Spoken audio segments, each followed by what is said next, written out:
Parker here. So excited, very grateful to have Dana Friesen Smith with me today. Thank you for joining me today, Dana.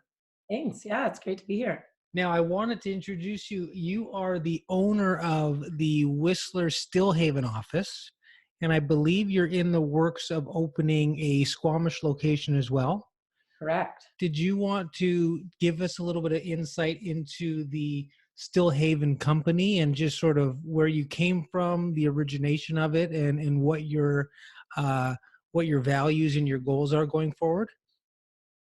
You bet. Yeah. So Stillhaven headquarters started in Vancouver, and it started with five very, very successful and amazing teams. They decided that they just wanted to do something a bit different and create the real estate model that they were personally looking for and couldn't find in other brokerages. Hmm. So they started the Vancouver branch as well as North Vancouver, and then started looking up the sea to sky because they wanted a full uh, kind of West Coast brand that really had the same intentions and goals, and came up to me and decided that we were a part of that brand and fit their desires. And the main goals of Stillhaven is to have high performing agents that you can expect the same service and skill amongst all of us, as well as high ethics, high morals, which is a huge, huge fundamental part of what we want real estate to be and what our clients can expect. And then to have a lot of fun, because real estate doesn't have to be boring, and we've got a lot of amazing agents. So when I decided to join forces with Stillhaven and open the Whistler branch, Hmm. I did that with my Whistler partners as well. So Hannah Garcia and Sarah Morphy are my Whistler partners, and my team joined. So Kristen Dillon, who works with me in Squamish specifically, and I cover Whistler and Pemberton. And now we are actively working on opening up the Squamish office, which we're really excited about. Oh, very cool. Thanks for that. No, I know, just having worked closely with a handful of agents from the Stillhaven brand, definitely a different approach.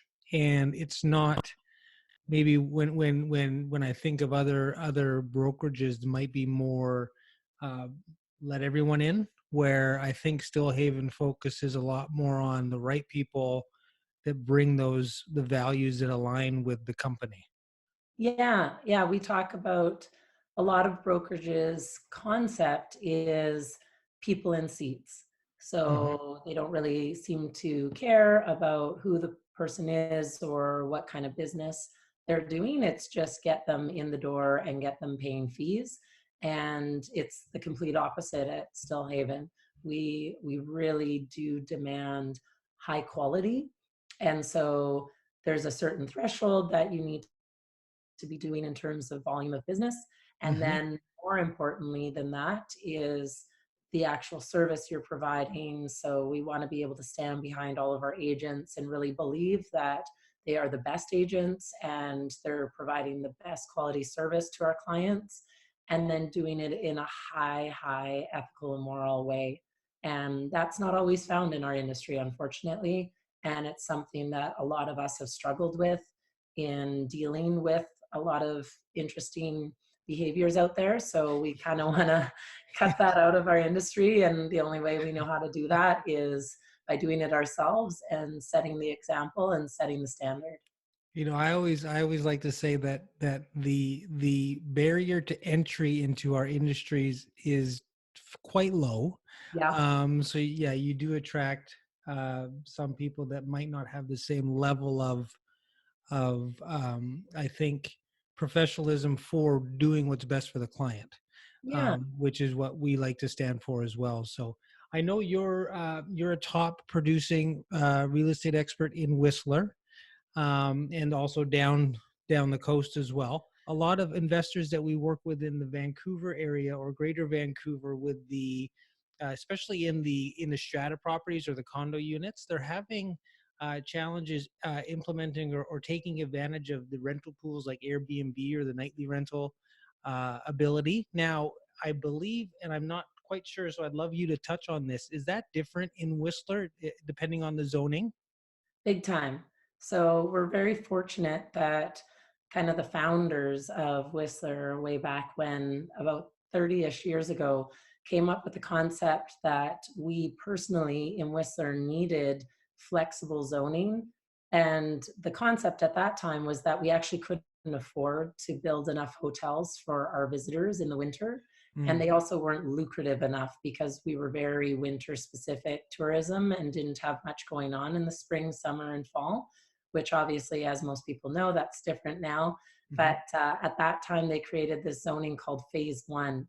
And what that means is you not only can live in it full time, like a regular residential property, like everywhere else in Canada, but you also can legally rent that property out nightly. And so it basically beat the Airbnb model. We like to say that we created it before Airbnb and VRBO and all those other concepts came to be. And so thus, you don't have those issues of trying to either do nightly rental without having the legal legitimate aspect behind you. You know that you 100% can do it. It's encouraged. It will never be taken away from you. And I know that in all municipalities other than Whistler, unfortunately, don't have that type of zoning. So you're Mhm. either dealing with specific stratas who have a lot of control as to whether you can or cannot nightly rent, or the actual municipality can impose whether you can or cannot. And Whistler isn't like that because we're very, very clear. So if you have that phase one zoning, you can nightly rent as much as you want. And if you don't in Whistler, because we have regular residential zoning as well, you cannot. So it's a very clear understanding.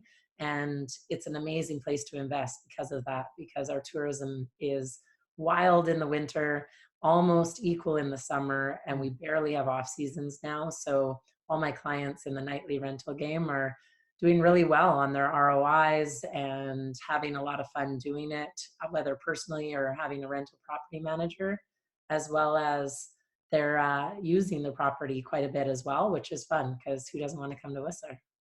Exactly. And I think that's the nice thing about it is you can block off times that you want to use it and then rent it out times that you won't be there or something around that nature. Yeah. I know I had a client and someone I know well that had a property in downtown Vancouver that he was using as a nightly rental for years. And all of a sudden they started to crack down on that and now he can't do it. And they're very strict on it.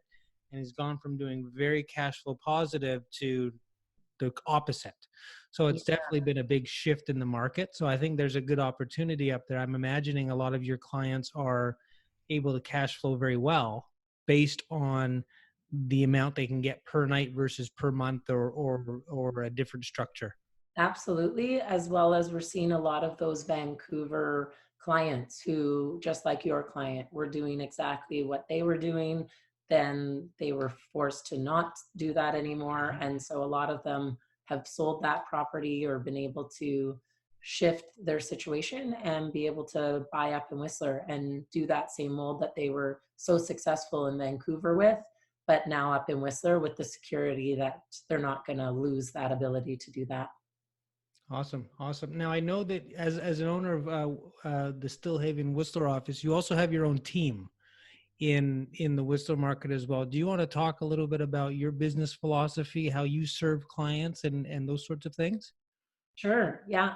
So I've been an agent for 8 years and, top 10% as of kind of my first year. So really, really successful, luckily, and got way too busy about 4 years into it. So Mm. luckily acquired my first assistant, who is Kristen Dillon. And she now is our agent in Squamish. She was with me for 3 years as my assistant. So probably learned a few things while she was doing that job, and then decided to become an agent. She is now an amazing agent in Squamish. I like to take some of the credit, but a lot of it is her own. And yeah, between the two of us, I service Whistler and Pemberton. She services Squamish fully. And then we've got another assistant, Danielle, who takes care of all the back end. And for us, it's really amazing because it's hard out there as a single agent to not only do everything that's needed to be successful, because we wear probably 2,000 hats and have a million jobs to do and kind of need to be everywhere and anywhere, but also just to have that camaraderie and collaboration, having somebody to take care of something that you maybe don't have time for, or maybe you're stumped and you can't figure out a creative solution for one of your clients, and you've got that teammate who you can call and bounce ideas off of and come up with really good game plans as to what the best situation is going forward. So yeah, I feel very fortunate. We're called the Dream Team, and yeah, we make dreams happen. I love that. That's very cool. Any areas in Whistler that might be not as well known to just sort of the average Vancouverite in terms of an investment opportunity, or just as a potentially a second home or recreational property that you find to be very good option?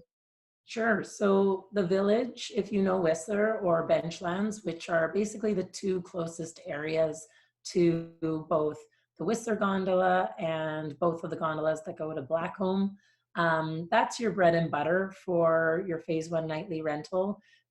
It's where most of anybody coming to Whistler wants to be. They want to Mhm. be walkable to the Village. They understand those areas and all the amenities that are close to that. But one special pocket is Creekside, Mm. which most people don't know unless you understand Whistler, is not only the original Whistler, that's where Whistler Mountain began. That gondola was the first way to get up to Whistler and Okay. was how Whistler started, but also it has an amazing village. It has grocery stores and liquor stores and restaurants and Dusties. And it's a really thriving hub. Mm. And you can invest and purchase at a lower price point than you would have to invest to be in the Village or Benchlands. And the nightly numbers are coming up really strong. So you still have a huge ROI potential, and because of that lower buy-in price point, the numbers, even though your nightly rental rates are a bit lower, it really matches and evens out. So I highly encourage people to consider Creekside when they're thinking about their investment property, because it's not only up and coming, but it has the most area to grow. Mm. So in capital, your actual investment could increase significantly as that continues to grow. And would that be well suited for someone who prefers not as busy or loud of sort of, not necessarily party atmosphere, but more of that louder atmosphere? Yeah, there's no nightclubs in Creekside. Very family friendly. Yes. There's playgrounds. In the summer, you can walk to 3 lakes as Mm. conveniently as possible, whereas technically in the Village, you can only walk to one. Uh, Okay. so yeah, very, very popular for families. The other thing that Creekside just started is you're now being able to mountain bike from Whistler Mountain down to Creekside and upload from Okay. there as well. That just began. So that's a huge benefit as well, because now you've got more people coming to visit who are there just for mountain biking, and they can access the mountain via Creekside as well. So yeah, Beautiful. lots of opportunity in Creekside, as well as all the classic Village Benchland uh, properties. Yeah, no, I would encourage anyone to reach out to Dana that is looking for in that property in Whistler and down to Squamish and beyond. Dana, where is the best spot for people to find you, to connect with you, and to start a conversation?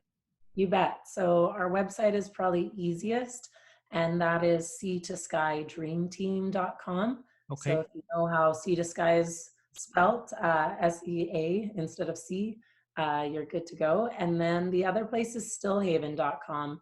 So you'll not only get access to myself and all of our agents all throughout the Sea to Sky and Vancouver, but there's lots of resources on there, as well as our website. And Stillhaven's a bit of a weird one. So some people say Stilhavn. It does have more Scandinavian roots. It Mm. actually means still waters Oh, or okay. calm waters. And that one's a weird one, but it's spelled StilHavn. So no E in there. And stillhaven.com is a great place to find all of us. Wonderful. Well, I'm so grateful to have you.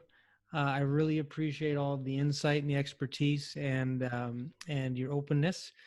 Thank you so much. Yeah, thanks for having me. And I look forward to doing more business. Thanks, Dana.